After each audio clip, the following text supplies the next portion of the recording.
Pasi unë dola në pension. Ju keni dalë në pension, ambasador? Unë kam dalë në pension. Sa vjeç keni dalë në pension? Kam dalë në pension 2 herë. Si 2 herë? Një herë kam dalë në pension nga OKB-ja, ku kam punuar gjatë.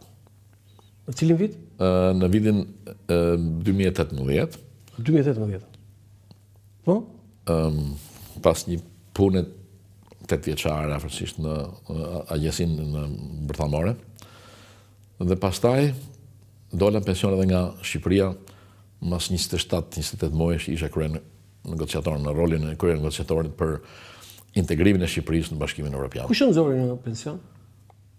Nuk është dalje në pension, nuk është dikush të nxjerrë në pension. Ishte ajo që unë vendova, u hapën negociatat, zyrtarisht, u ulëm tavolinë. Ka ardhur koha që ti jap dorëheqjen, edhe as dorëheqjen, i dërgova dorëheqjen kryeministit të Shqipërisë, edhe u largova. Ju dha dorëheqjen për të dalë në pension apo dha dorëheqjen nga detyra e negociatorit? Dhash dorëheqjen nga detyra e negociatorit dhe për të dalë në pension njëkohësisht. Se për pension është mosha, po një diplomat me një përvojë të jashtëzakonshme, ju s'keni pse duhet dilni në pension, se jeni aset për Shqipërinë. Problemi është si kuptohet, Roland, kjo punë. Në çdo vend për të ecur mirë duhet një kombinim shtresash. Domthonë çdo politikë e jashtme një shteti i ka të kombinuara normalisht shtresat. Ka stresën e diplomatëve të ri që duan të punojnë mirë, dedikohen, edhe të mësojnë, se mënyra më e mirë për të mësuar është në punë.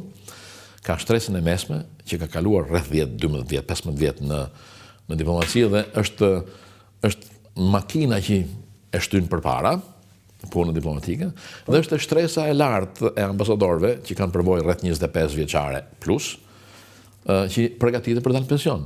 Dhe nëse ky shtresëzim nuk i lën radhën njëri tjetrit, del një pension, një hypën bëhet ambasador, një i ri bëhet kalon stresën e mesme. Ky kombinim i 3 brezash në një ministri të jashtme e bën që diplomacia të eci përpara dhe të ruhet memoria institucionale e çështjes. Po ju gjetit, ju ishit ai nga kjo pjesa e tretë që duhet iknit? Se Shiko, ju mund të vazhdoni.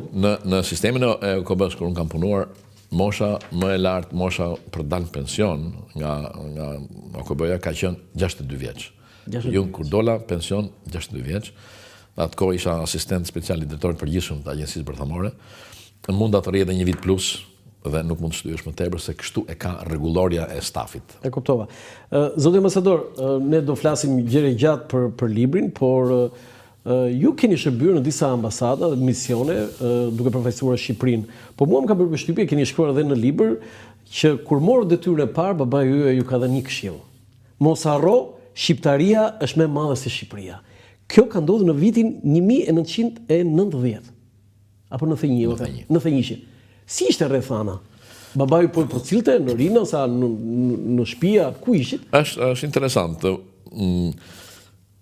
Një vit përpara unë kisha qenë në New York me ish presidentin e Republikës Ramiz Alia, me delegacionin e shtetëror të Shqipërisë për marrë pjesë në asamblenë e përgjithshme. Ndërkohë, i lutem regjia foton e parë që është jeni me presidentin Alia pastaj në vizitën e Bekerit, po? Pastaj, mas kthimit nga New Yorku,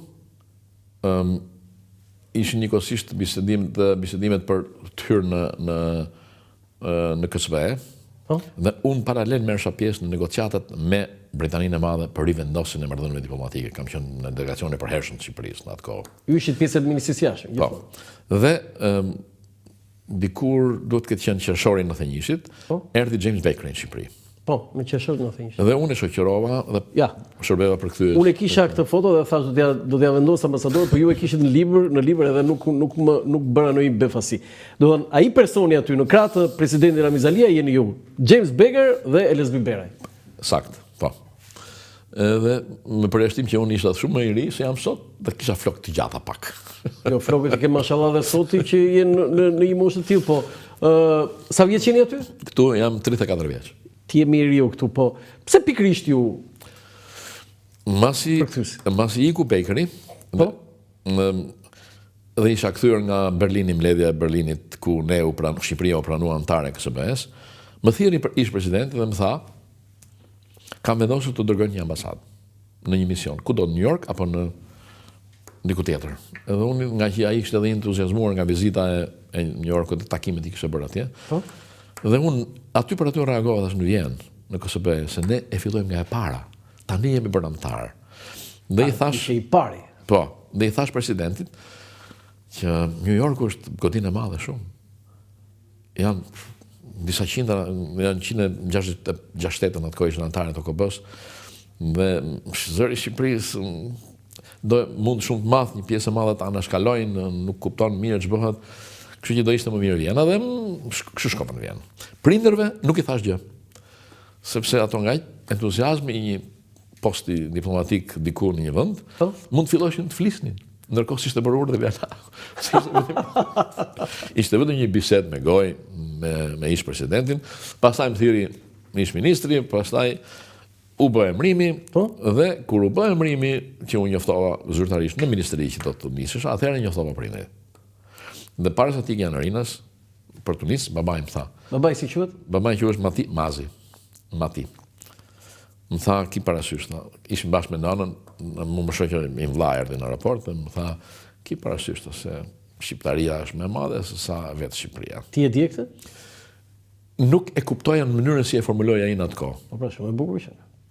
Dhe kur shkova jashtë, e kisha si vath në vesh, çfarë thotë, kjo fillon të marr me Kosovën, pra Shqiptaria është, unë po merrem me diçka te kufive të vendit tonë. Edhe e kisha si orientim prindëror prej tij, mos u ndaj për të marrë me këtë punë. Ndërkohë, njohja e parë që ishte bërë me drejtuesit politik Kosovës ishte në Berlin.